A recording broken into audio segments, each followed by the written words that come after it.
मैं इसमें बहुत ज्यादा क्वेश्चंस नहीं लाया। रीजन मैंने नोटिस किया है पिछले 5 साल के टीसीएस एसएससी रेलवे के पैटर्न को, और मैंने पाया है ये फिक्स डेटा है, ये तो आप भी मानोगे। उन फिक्स डेटा में यही 40 क्वेश्चन ऑप्शन घुमा घुमा करके पूछता है। तो मैंने भी ये कोशिश नहीं किया कि मैं 200-150 क्वेश्चन, चाहा जाए तो इस टॉपिक में 100 से ज्यादा क्वेश्चन प्रैक्टिस हो सकते हैं, लेकिन मात्र 40 मैंने इसलिए किया क्योंकि ये पिछले 5 साल के पेपर में सर्वाधिक बार दोहराए जाते हैं, हु ब हु, ऑप्शन बदल बदल कर, क्वेश्चंस की वर्डिंग बदल बदल कर, ये मैं जानता हूं। इसलिए मैंने कंटेंट को छोटा करने की और टू द पॉइंट करने की कोशिश की। Let's start.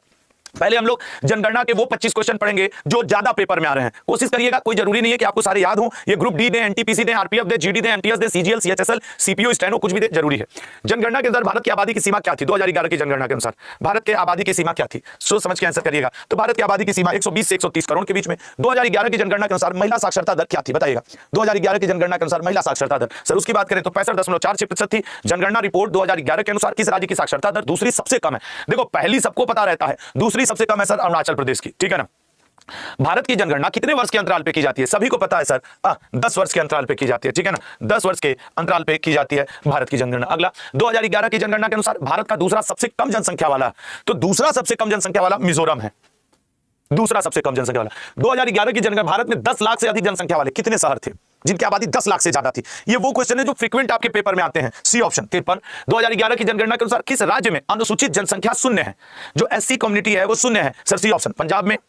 2011 की जनगणना के अनुसार किस केंद्र शासित प्रदेश में सबसे अधिक लिंगानुपात है? तो सबसे अधिक लिंगानुपात है पुडुचेरी में। भारत में 10 की वृद्धि दर उपलब्ध कराने की जिम्मेदारी किस मंत्रालय को दी गई है? 10 की वृद्धि दर उपलब्ध कराने की जिम्मेदारी, सर 10 की वृद्धि दर मतलब 10 वर्ष में जो वृद्धि दर, गृह मंत्रालय इसी के ऊपर भार है ये। 2011 की जनगणना के अनुसार भारत का जनसंख्या घनत्व कितना है? पॉपुलेशन डेंसिटी, तो सर दिए गए ऑप्शंस में 382 व्यक्ति प्रति वर्ग। अब इसमें सबसे कम किसका है? तो अरुणाचल प्रदेश का।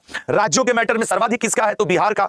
ओवरऑल जनसंख्या घनत्व किसका ज्यादा है? तो दिल्ली का, ठीक है ना। अगले पाएंगे जनगणना 2011 के अनुसार किस संघ शासित प्रदेश की जनसंख्या वृद्धि दर सबसे अधिक थी? सबसे तेजी से इनकी जनसंख्या वृद्धि की थी, तो सर सबसे तेजी से जनसंख्या वृद्धि की थी दादर नगर एवं हवेली की।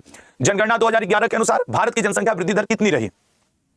तो भारत की जनसंख्या वृद्धि दर रही 17.72%, 10 की वृद्धि दर। वैसे 1.64% वार्षिक वृद्धि दर थी। भारत की जनसंख्या 2013 में चीन से अधिक हो चुकी है 23 में। किस रिपोर्ट ने? सर एक state of world population report. अब तो हो भी चुकी है, हम लोग 2025 में अब आ गए हैं। जनगणना 2011 के अनुसार किस राज्य की जनसंख्या वृद्धि दर सबसे अधिक रही है? राज्य की अब पूछ रहा है। सर सबसे ज्यादा तेजी से जनसंख्या बढ़ी मेघालय की, ठीक है ना, मेघालय की जनसंख्या वृद्धि दर। भारतीय जनगणना 2011 ये पिछली बार के एमटीएस में कई शिफ्ट में पूछा, ठीक है ना, आयोजित की गई थी। बी ऑप्शन 16 भाषाओं में। ये क्वेश्चन बड़ा कॉमन होता है कि नोट के ऊपर कितनी भाषाएं लिखी होती हैं, कितने डिजिट होते हैं एटीएम कार्ड पे, कितने डिजिट होते हैं आधार कार्ड पे, पैन कार्ड अल्फान्यूमेरिक का, ये कितनी भाषाओं में आयोजित किया गया। भाषा अभी एक बांग्ला भाषा थी जो अमेरिका के राष्ट्रपति चुनाव में उपयोग की गई। अंतिम संस्करण जनगणना 2011 कौन से नंबर की जनगणना थी? 2011 15वीं जनगणना थी। अगला 2011 की जनगणना के अनुसार भारत के किस राज्य का लिंगानुपात सबसे कम है? किस राज्य का लिंगानुपात? सर सबसे कम है हरियाणा का लिंगानुपात। 2011 की जनगणना के अनुसार भारत के किस राज्य की जनसंख्या वृद्धि दर निगेटिव थी? जनसंख्या वृद्धि दर देखी तो नागालैंड की निगेटिव थी।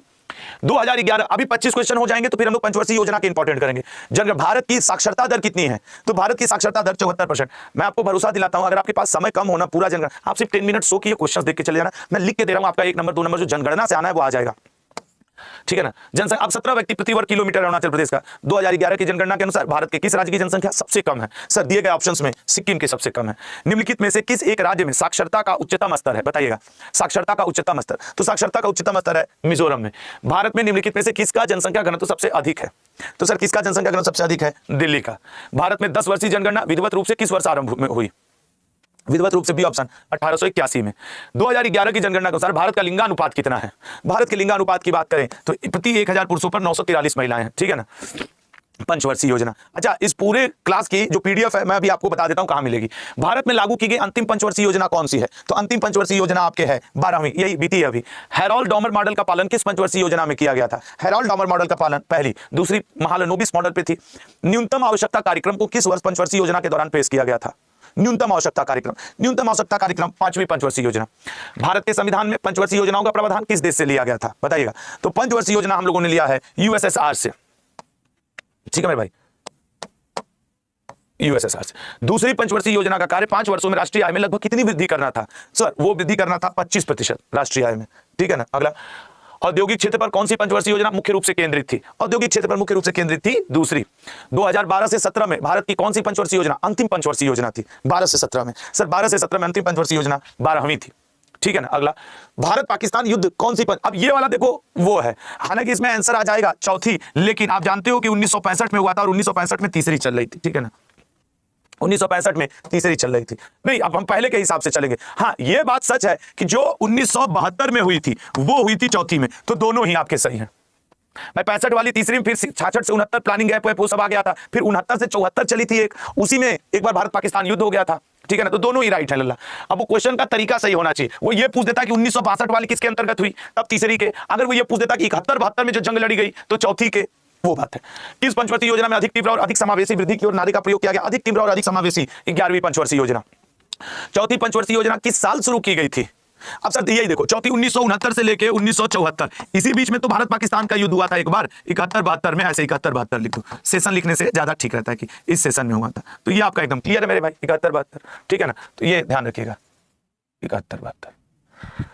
तेज और अधिक समावेशी विकास की अवधारणा किस पंचवर्षीय योजना से थी? तेज और अधिक समावेशी 11वीं। मैं क्या कर रहा हूं, ये वो क्वेश्चन है जो ज्यादा से ज्यादा दोहराए जाते हैं, इसलिए मैंने 40 क्वेश्चन ही रखे पंचवर्षीय योजना और जनगणना के। केंद्र में राजनीतिक अनिश्चितताओं के कारण कौन सी पंचवर्षीय योजना में लेट हुआ था?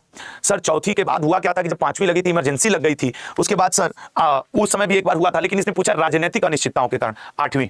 अगला, प्रथम पंचवर्षीय योजना सर 51 से लेकर के 56 तक थी।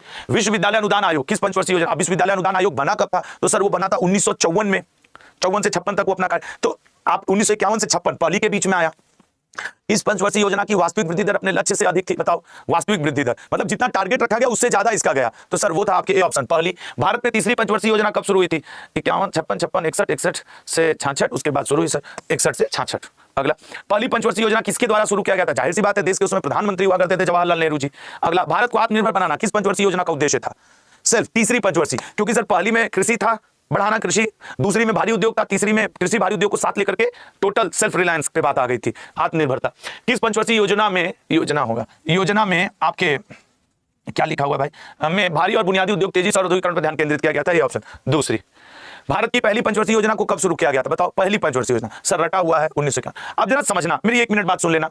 मैंने जानबूझ करके वही 40 क्वेश्चन करवाए जो SSC, railway, GD, group D, NTPC में पिछले 5 साल का पेपर उठा करके देखना, जो जैसे 2021 में एनटीपीसी हुआ था, उससे पहले वाला जो ग्रुप डी, यही दोहराया है। एमटीएस, जीडी से तो मैंने नहीं, तो इसमें आप जानते हो 100 से ज्यादा क्वेश्चन हो सकते हैं। खैर, इस पूरे क्लास की जो पीडीएफ है वो आपको टेलीग्राम लिंक लगा है, उस पर क्लिक कर लीजिए, दोपहर 11 बजे मिल जाएगी, ठीक है ना। दोपहर 11 बजे प्लीज उस पर एक बार क्लिक कर लो, वो फ्री का टेलीग्राम ग्रुप है, आप उस पर ज्वाइन कर लीजिए। दोपहर में 11 बजे आपको इसकी, वो मेरा टेलीग्राम ग्रुप है, ठीक है ना।